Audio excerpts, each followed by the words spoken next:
I think if I can just come in, I like what Denis's theory. There's no doubt about it. And but I think I'm hearing what you're saying about the dead people. The dead people are these people who vote out of this community, who were killed, their minds. That's it. I'm talking about the mentally dead. Now, the mentally dead. Now, the only way that we are going to resuscitate that, with all due respect, and what I've been talking about for 2 years, is to get the local whites who are alive to come and talk to these dead. That's it.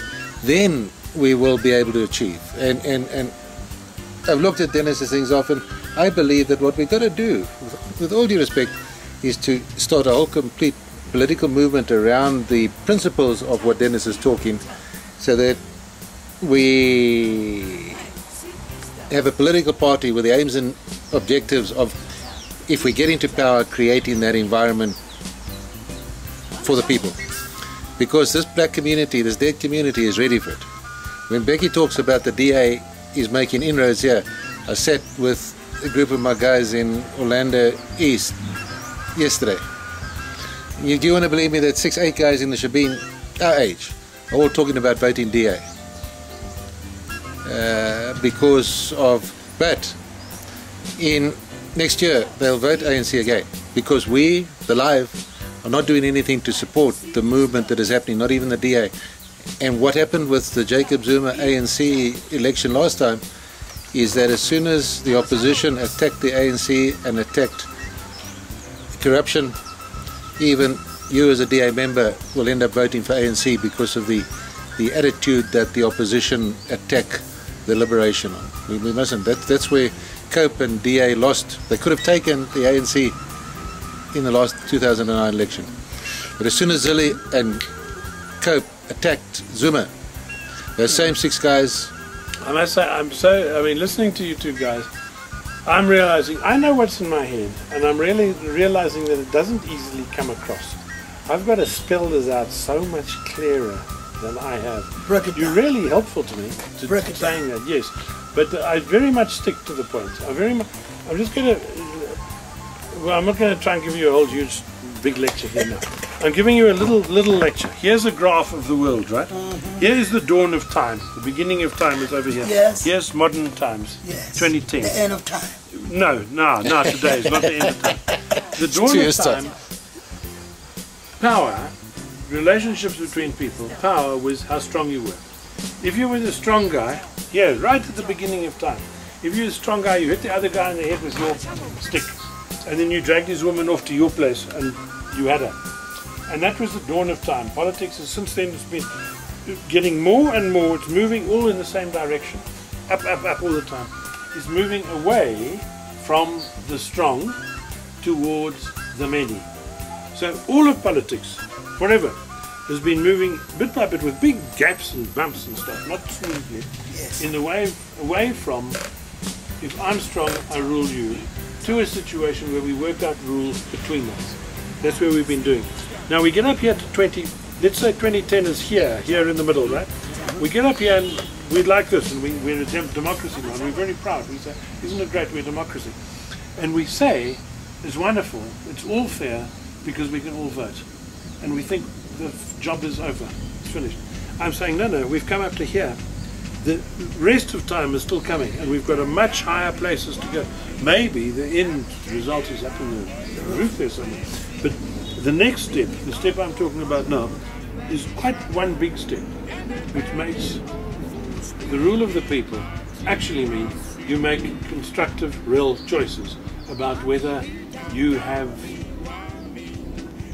I'll give you an applied example. We have in South Africa a lot of different beliefs about animal welfare. There's many people who believe that you have to have ritual slaughter of animals, and other people who believe you don't. And now at the moment, national government makes a choice, doesn't it? It actually tells you that you aren't allowed to have ritual slaughter now any longer.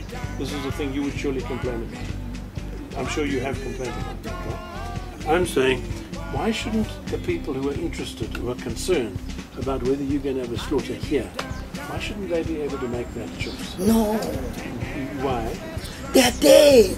They didn't even hear that sound. Yes, but you are alive, and your friends here are alive, and they would be involved and interested in that. Let me teach you something. Yebo. When the majority, that's what makes coup d'etat. Yeah. That what creates the uprising is because of the number of people who are driven by one person who may be a little bit sharper than them, maybe a little bit sharper than them, then they die. Okay, can you carry the other one? Good. Who called Shomben? I was in the Sorry, I'm sorry, guys. That's fine. So that's a point. The point here is, our people, it has come to a point whereby they just go as the dead people. They just follow the groove. They don't have to think anymore. Because I say they are coming from the graveyard. They were never allowed to do what? I'll tell you what. For this purpose, are we going to be counting the votes of the dead people? That's what you're going to do. That's what you're doing. Okay, so we're not doing that now, are we? In this society that we're talking about, we're not counting the votes of the dead people now. To me, but it's undercover. Yes. Because you killed them. I see. So therefore, that is why we're not counting the votes of the dead people, because the white people are going to feel a bit embarrassed. That's it. Ew. You see. So in places like Ethiopia, they counted the votes of the dead people loudly, openly, clearly. Do they? They do.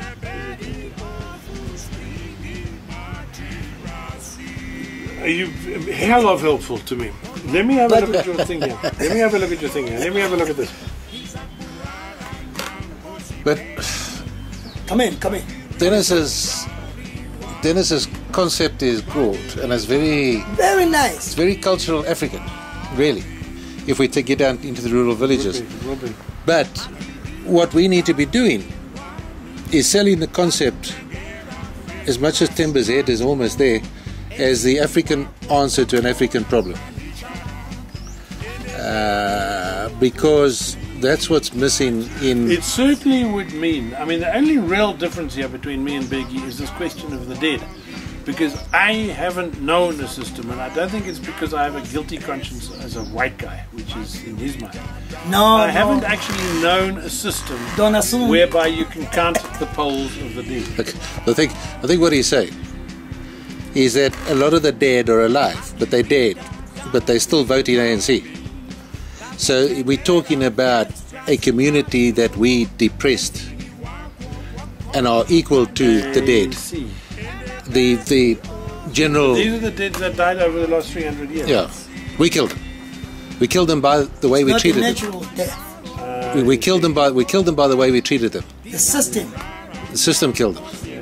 So we've got to wake those dead up if we want them to vote.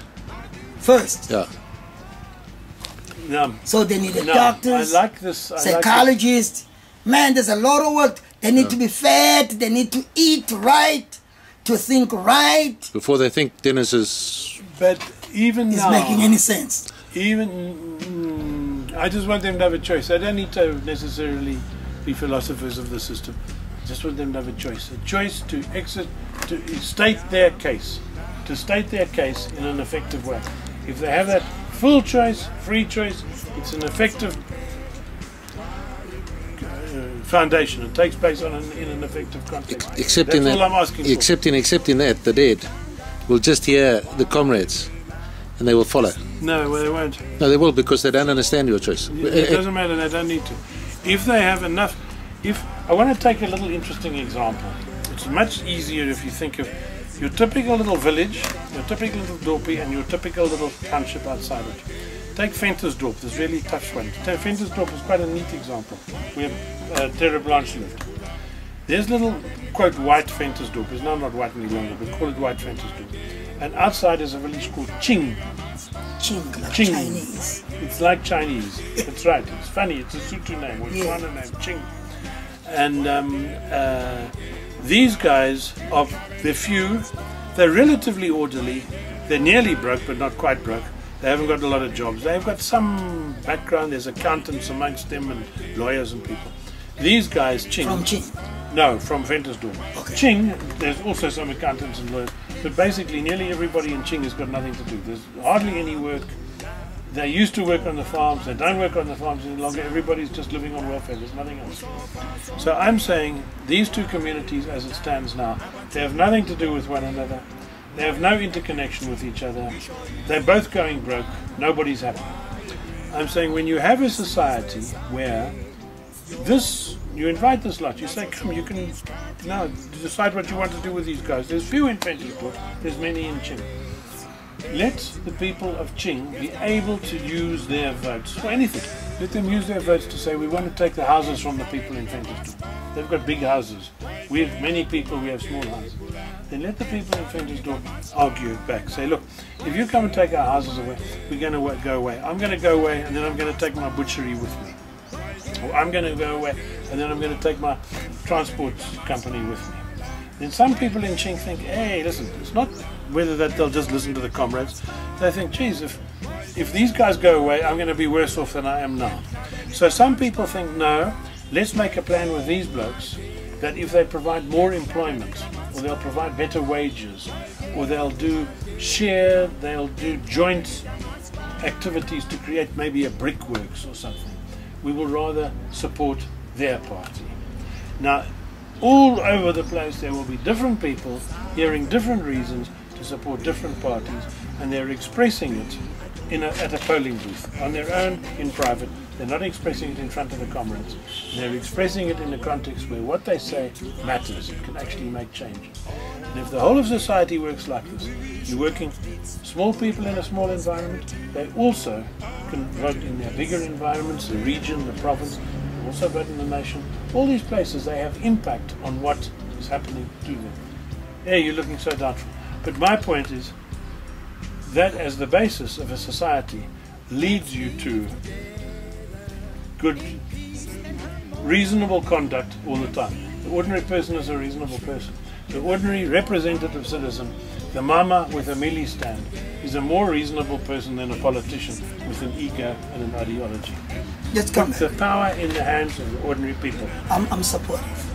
But what you must understand, I said to you, the one who was killed by a gun, it's not easy to call that person and try to explain sense while the person sees the gun.